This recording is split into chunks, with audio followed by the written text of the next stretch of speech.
Hi everyone, so it's the third week into your Usborne adventure, and by now I'm sure you have a few customers, or maybe they're friends or relatives, or maybe you've even done an event or a party and gotten customers outside your friendship group. So well done to those of you who've been brave and have done that. Some of you may not have started yet, and that's also okay. What can often happen to people in the third week is that when they begin, they throw themselves into it and they reach out to friends and family, and then they very quickly realize that friends and family may or may not buy books off you every single week. So in order to be successful and have a successful business, you do need to reach out to other people. And you also need to continue to reach out to new people on a daily basis. The general rule of thumb is 2 new people a day. To speak to 2 new people about your business every day, whether that be the book recommendations, whether it be parties and offering them parties, whether it be sharing what we can offer to schools and nurseries, or whether it be sharing the opportunity. But 2 brand new people every day is the general rule of thumb to ensure that your business grows. In this type of business, it's really difficult to stand still and be stagnant. If you stand still and take no action, your business will generally decline or increase and grow. So what we want, you might want your business to grow exponentially. You might want it to grow a lot, which is awesome. You may be quite happy for it to grow steadily and slowly, which is also okay. It's your business, your way. But what is important is that you are taking daily action to grow your business. Now, if that doesn't suit your lifestyle, taking daily action, then just think about when you can take action in the week, and maybe you can make up for the days that you've missed at other times. So the email that you should have received, where to grow, putting the right books into the hands of children. And ultimately that is our job, that is our role, to take a book and to put it into the hands of a child, to give as many children as possible the opportunity to fall in love with reading and to have access to high quality award-winning children's books, which are of course our Usborne books. So what you'll notice in your email is that we are different to other booksellers. Unlike the Body Shop and Avon, unlike Avon, our books can be bought in shops and they're accessible. This is a good thing. This is a positive thing because it means that a lot of our marketing is done for us. People know and recognise the Usborne logo. So that's a good thing for us. It's not a bad thing. Every seller has competitors, whether it be online in the marketplace or actually in physical shops. So our books are available elsewhere. One of the things to note is that books that are sold outside of Waterstones or from Usborne Publishing, so books that are sold in like the Works or Aldi or Amazon from Usborne, aren't necessarily printed in the same place. Different companies have different printing rights for our books, so they may not always be the same quality as what you would purchase from an Usborne organiser. For example, they may not have coloured pages inside, they may be bound less well, they may have bonus pages missing. So it's always something to know, to share with your customers, that if you want the best quality, then you need to shop directly with Usborne Publishing or Waterstones or with an Usborne organiser, because any other retailer, you can't guarantee where they have been printed or who they've been printed by. So we're different to bookstores because bookstores can be very overwhelming. A parent might decide that they want their child to read, but might not know where to start in choosing their book. Also, they physically have to go out and buy the book. Or online, again, they have to make that decision. Whereas for us, we bring the book to the child, and we're also there to listen to our customers, listen to what their needs are, listen to what their children's interests and attainment levels are, and really make sure that they are getting the most appropriate magical book for their child.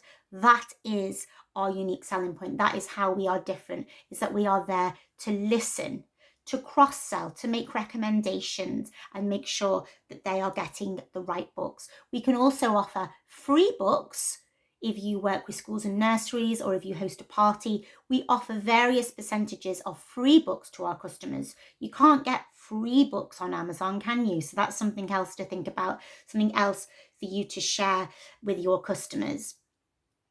What I would by the way, if you want to know more about those percentages, there's lots of documents in tools and downloads for you to read.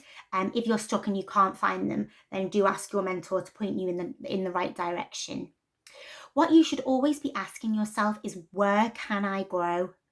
Who would benefit from my product? Who needs to know about this new title?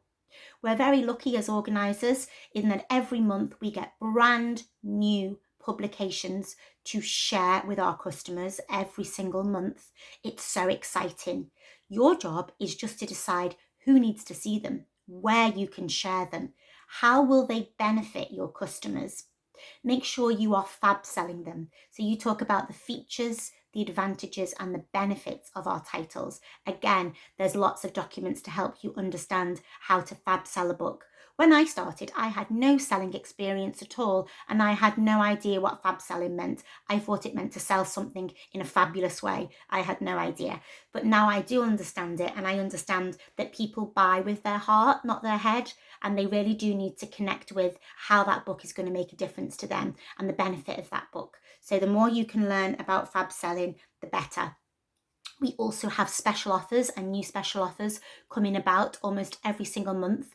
The new titles and the special offers can be viewed and found on the Usborne website on the blog, which is updated weekly for you to look at there.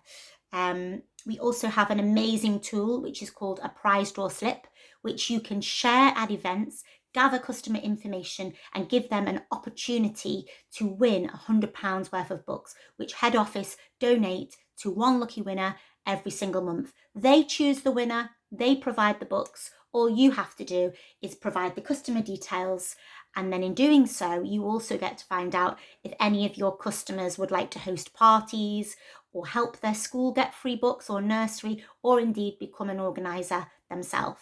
Every customer is a potential new organiser, in my opinion. If they love the books, why would they not want to do this? It's a great, amazing, rewarding job to have. If you aren't out and about doing events and meeting people face to face, then you can, of course, direct people to your website to enter. On your website, you will find the link to entering the prize draw. Customers can enter as many times as they like. To find out more information about prize draw slips, again, there's a document in tools and downloads, and you'll find it in this guide, and your mentor can help direct you to that document. Lots of people do create a prize draw on Google Forms in order to collect and gather the information easily, be able to view if anyone's interested in any of the opportunities more easily. Another thing to consider when you're running events or booking events is, what's the purpose of the event? You know, you might want to have a particular focus. So for example, when I used to attend the pre-loved markets, people didn't really want to be spending lots of money on books when people were spending like 20p on a book and things like that. So I'd take a selection of books with me, usually just my starter kit, and I would attend those events to recruit, to get new team members. If you're running an event at a summer fair in a village, lots and lots of teachers tend to attend there. So, you know, lunchtime supervisors, etc. So you could maybe advertise what you can do for schools. You can advertise everything if you want at events, but I always tend to think about the location of the event, what type of customers are going to be there, and I tend to have a focus. Obviously, selling the books is a bonus and is great, but sometimes events can go badly, so it's always good to have a backup, collecting customers' information, handing out prize draw slips, and really networking. Remember, you do also have access to virtual parties. So if you have lots of small orders to place going in different directions, it's always worth using the virtual party link, which you can find more information about in this guide and in the events and parties guide, which is basically a way to generate lots of small orders, but still get your host benefits for placing orders of 120 or more. I'm not going to talk too much about virtual parties this time round.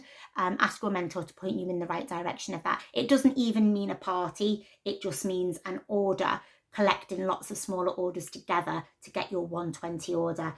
even though they're shipping into different places. As you know, if you place a 120 order altogether online, you get your host benefits of 20% free books in your first 6 weeks, and then 10% for the rest of the time, plus a free monthly title, plus 50% off a new title.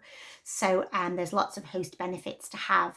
A virtual party basically means lots of different customers have ordered to different places, but then you've placed that order as one and they've been able to be shipped everywhere else, and you still get your free books. If that really confuses you and you don't know what I'm talking about, then have a read or a watch of the virtual party guide, and that will help you. It's just a way to make sure that you're getting your free books. When you're speaking to your customers, always be thinking, okay, you might not want the opportunity, but do you know anyone that might? Don't make presumptions about people, whether they'll be interested in the books, whether they want to help a school, whether they want to become an organiser. Who do your customers know? And that's where your frogs come in, your friends, relatives, organisation, groups, and schools or social groups. Frogs. Be looking at all those people. You might have come to a point in your business where you've hit standstill and you're finding that you've spoken to everyone in your immediate circle. That's where your frogs come in, and your frogs of your frogs come in. So there's lots of document about frogs and lots of training about frogs and how to use them in this guide. So do look out for them. So the general point of this email is to remind you that you do need to be reaching out to people and sharing what you offer. On a daily basis if possible. 2 new people on average a day is a great way to keep your business moving forward. And if you do get stuck and you do feel like you're having trouble bringing new people into your business as a customer or a networker, or someone that wants schools or to join Usborne at all, and you are getting stuck, just speak to your mentor, because they can direct you to a guide or a training that will help you get out of that rut. But just remember, the most important thing you can do as an organizer is to show your customers what you have. It's no good just having a website and expecting people to come and visit it. You need to be active really on social media or out and about at events, one of the two or both if possible, and really showcasing what you have to offer, making sure that people that you know are aware of what you have to offer, and keep growing that network. So well done, and please don't be afraid to ask questions in this group if you aren't growing and you want to. Okay guys, happy reading. Bye.